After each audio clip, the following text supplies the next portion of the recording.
Good morning student. इस जन्माष्टमी महोत्सव आप सभी ने अच्छे से मनाया होगा और आगे आज हम उसके बाद आगे क्लासेस चालू करते हैं। आपको बताया गया था लेसन नंबर 1 से 5 तक का आपका रिवाइज चल रहा था और लेसन नंबर 1 से 3 तक आपका रिवीजन कंप्लीट भी हो चुका था। लेसन नंबर 3 का कुछ भाग आपके बचा रहा था, समरी उसकी समझाई गई थी। आज यहाँ पर लेसन नंबर 3 का जो रिवीजन है उसके बारे में आपको बताया जा रहा है। लेसन नंबर 3 जो आपको बताया था, लेसन नंबर 3 जो है आपके धर्म से संबंधित है।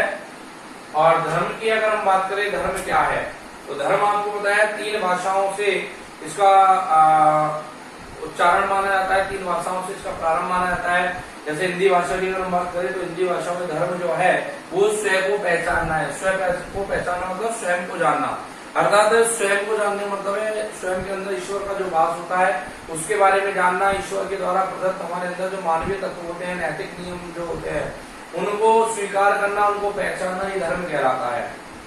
संस्कृत भाषा के अनुसार आपको बताया गया कि धारणा शब्द से धर्म की उत्पत्ति हुई है, जो ग्रह से बना हुआ है, और धारणा का अर्थ होता है धारण करना। अर्थात हम अपने जीवन में किसी प्रकार के कार्य को, किसी प्रकार के व्यक्ति को, किसी क्षेत्र को या किसी भी कार्य के प्रति हम आस्था रखते हैं, धारणा रखते हैं, उसी को हम धर्म कहते हैं। अंग्रेजी भाषा के अनुसार एक शब्द होता है रिलीजन। रिलीजन का मतलब होता है आस्था रखना, अर्थात हमारे द्वारा किसी भी कार्य के प्रति, किसी भी व्यक्ति के प्रति, किसी क्षेत्र के प्रति हम जो आस्था रखते हैं, अपने विचार जो रखते हैं, विश्वास जो रखते हैं, उसी को हम धर्म कहते हैं। धर्म के बारे में आपको बताया गया है, धर्म की उत्पत्ति जो है पूर्वी संस्कृति के आगाज से हुई थी। और ये जो धर्म की उत्पत्ति हुई है पहले किस रूप में हुई थी? ये सनातन धर्म के रूप में इसकी उत्पत्ति हुई है। सबसे पहले सनातन धर्म के रूप में धर्म की उत्पत्ति हुई। इसके बाद सनातन धर्म से जैन धर्म, बौद्ध धर्म, सिख धर्म आदि कई धर्मों का जन्म हुआ। आज हम बात करें धर्म और धर्मनिरपेक्षता की, तो धर्म और धर्मनिरपेक्षता का मतलब है जहां पर धर्मनिरपेक्षता होती है जब किसी भी धर्म के बीच में कोई भेदभाव ना किया जाए, सभी धर्मों को एक समान दृष्टि से देखा जाता है, वो धर्मनिरपेक्षता होती है। अर्थात धर्म स्थापित वही हो सकता है जहां सभी प्रकार के धर्मों को स्वीकार किया जाए, सम्मान किया जाए। धर्म और राष्ट्रीयता की बात करें, अर्थात धर्म और राष्ट्रीयता के अंदर ये बात निकल कर आती है कि व्यक्ति का सर्वोपरि धर्म होता है वो राष्ट्र धर्म होता है, अर्थात राष्ट्र से बढ़कर कोई भी उसका धर्म नहीं होता है। इसलिए राष्ट्र की रक्षा करना, राष्ट्र के प्रति अपने कर्तव्यों का निर्वहन करना, यही उसका सबसे बड़ा धर्म है।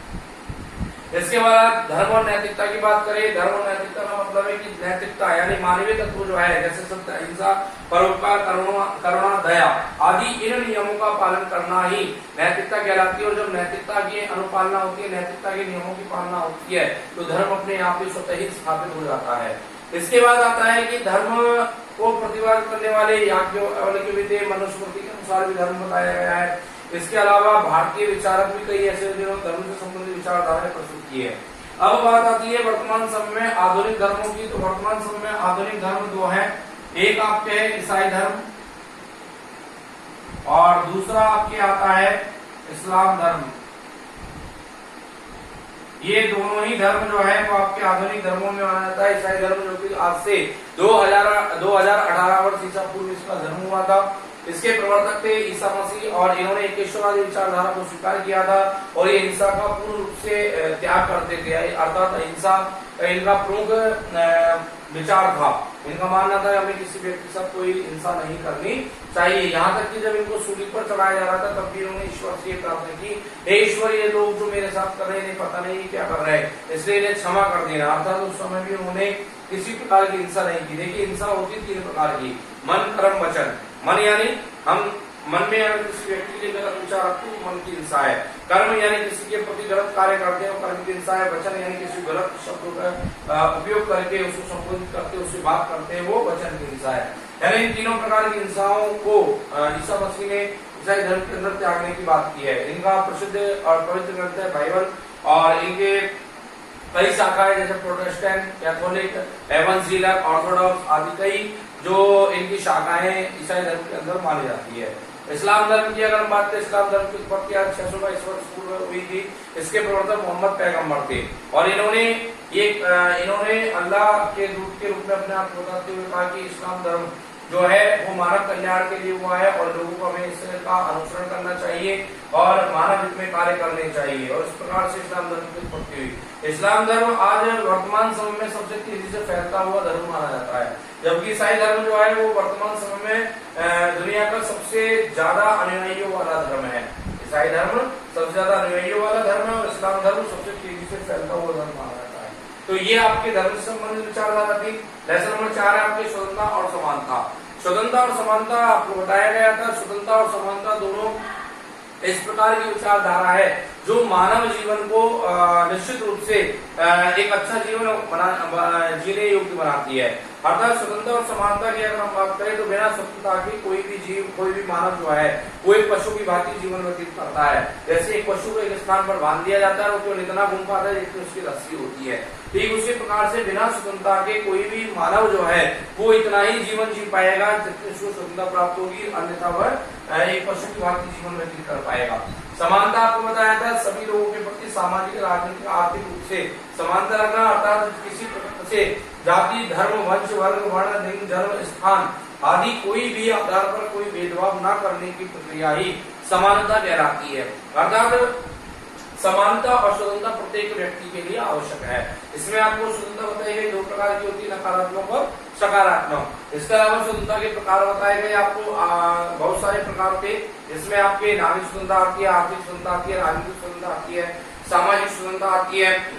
ऐसी बहुत सारी स्वतंत्रताएं, संवैधानिक स्वतंत्रताएं, प्राकृतिक स्वतंत्रताएं, ऐसी बहुत सारी स्वतंत्रताएं प्रत्येक व्यक्ति को अपने जीवन में प्राप्त होती है।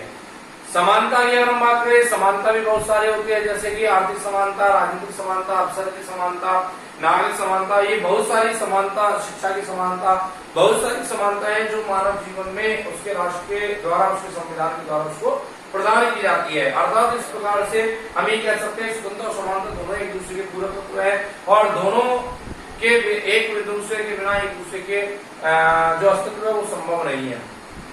इसके बाद आपके अगला लेसन आता है, यहाँ पर आपको बताया था राजनीतिक समाजीकरण। राजनीतिक समाजीकरण में आपको बताया गया था कि जिन अभिव्यक्तियों, जिन क्रियाओं या जिन कार्यों के माध्यम से व्यक्ति समाज में रहने योग्य बनता है वही प्रक्रिया राजनीतिक समाजीकरण के रूप में देखी जाती है।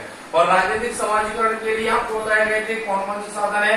एक आपको बताया था परिवार, दूसरा आपको बताया था शिक्षण संस्थाएं, तीसरा आपको बताया था राजनीतिक दल, चौथा आपको बताया था राष्ट्रीय प्रतीक, पांचवा आपको बताया था जनसंचार के साधन। अर्थात यहाँ पर अगर हम बात करें शिक्षण संस्था, परिवार एक ऐसा स्थान होता है जहाँ व्यक्ति को प्रारंभिक शिक्षा प्राप्त होती है, अर्थात वह समाज के, परिवार के रीति रिवाज, परंपरा आदि सब बातों के बारे में जान पाता है। किस प्रकार से उसको परिवार में अपना जीवन यापन करना है, समाज में कैसे रहना है, किस प्रकार से उसको पूजा पद्धति, किस प्रकार से उसको सामाजिक कार्यों को सीखना है। शिक्षण संस्था अर्थात परिवार से निकलने के बाद एक बालक जो होता है वो विद्यार्थी के रूप में विद्यालय में शिक्षा प्राप्त करता है और वहीं से वह अपने राष्ट्र के बारे में, समाज के बारे में, अन्य बातों को सीखता है। राजनीतिक दल अर्थात वह राजनीतिक दल में शामिल होकर, किसी भी राजनीतिक दल में शामिल होकर और राष्ट्र की सरकार के निर्माण में अपना सहयोग प्रदान करता है। किसी भी राजनीतिक दल को समर्थन करता है। अधिकांश जो लोग होते हैं वो उसी राजनीतिक दल को समर्थन करते हैं जो पूर्व से उनके परिवार के द्वारा किया जा रहा है। राष्ट्रीय प्रतीक की अगर हम बात करें, राष्ट्रीय प्रतीक में आता है आपके राष्ट्रगान, राष्ट्रीय गीत, राष्ट्रीय झंडा। इन सब चीजों को देखकर उसके अंदर राष्ट्रीय भावना जागृत होती है, समाज से संबंधित ज्ञान उसके अंदर प्राप्त होता है। जनसंचार के साधन की अगर हम बात करें, जनसंचार के साधन क्या है? जनसंचार के साधन है टेलीविजन, मीडिया, प्रेस आदि बहुत सारे ऐसे जनसंचार साधन है जिससे हमारी बातों को एक जगह से दूसरी जगह पर पहुंचाया जाता है और उनको उससे सूचित किया जाता है। तो ये सब चीजें जो है ये राजनीतिक समाजीकरण से संबंधित बिंदु है और इन्हीं के माध्यम से राजनीतिक समाजीकरण प्रत्येक व्यक्ति का होता है। तो यहाँ आपके जो 5 लेसन कंप्लीट हुए थे, लेसन नंबर 1 से 5 तक, आज इनका रिवीजन जो है वो कंप्लीट हो चुका है। इससे संबंधित जो कुछ भी प्रश्न थे या लिखा हुआ जो टॉपिक था वो आपको पहले सेंड कर दिया गया है। केवल इसलिए आपको बताया गया कि जिन बच्चों ने क्लास लेट अटेंड करना चालू करी है वो एक बार रिवीजन उनको कुछ समरी समझाकर और उन लेसन के बारे में समझ सके, जिससे वो बुक के द्वारा किताब के माध्यम से उन लेसनों को पढ़ सके। और जो बच्चे इनको पढ़ चुके थे ऑलरेडी तो उनको वापस इसका दोहरान हो जाए, इसलिए ये सुविधा आप लोगों को प्रोवाइड करवाई गई है।